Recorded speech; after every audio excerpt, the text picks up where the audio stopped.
तो चलिए अब हम एक और क्वेश्चन सॉल्व करते हैं।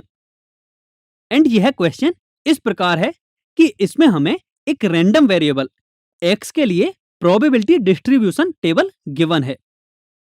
अब इस टेबल को यूज करके दिए गए 4 पार्ट्स की वैल्यूज फाइंड करनी है। तो चलिए अब हम इन्हें सॉल्व करते हैं। फर्स्ट पार्ट में हमें k की वैल्यू फाइंड करनी है।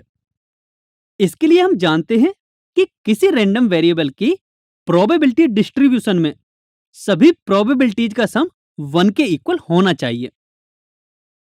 अब जब हम इन सभी प्रोबेबिलिटीज का सम करके इसे 1 के इक्वल पुट करके सॉल्व करेंगे तो हमें यह एक क्वाड्रेटिक इक्वेशन मिलेगी जिसे हम आगे सॉल्व कर सकते हैं।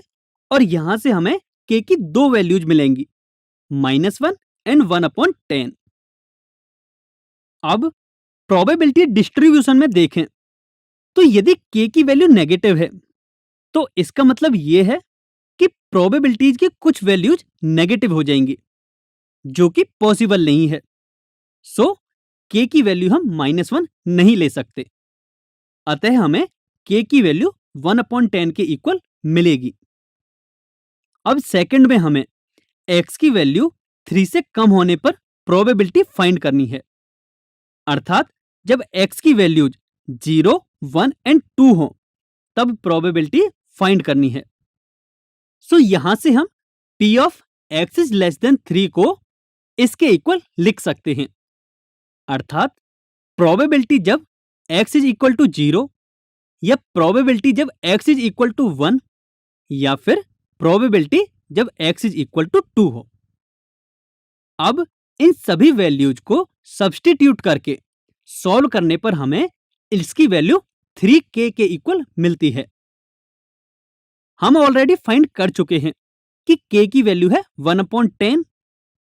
सो k की वैल्यू जब हम यहां सब्स्टिट्यूट करेंगे और इसे सॉल्व करेंगे then we get probability of x is less than 3 is equal to 3/10।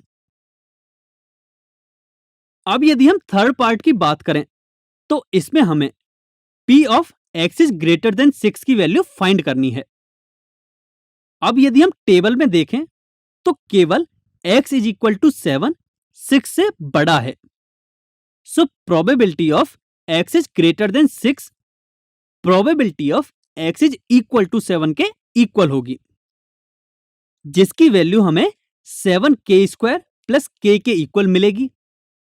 अब हम जानते हैं कि हमें k की वैल्यू 1/10 के इक्वल मिली थी, तो जब हम यहां k की वैल्यू पुट करेंगे और इसे सॉल्व करेंगे then we get probability of x is greater than 6 is equal to 17/100।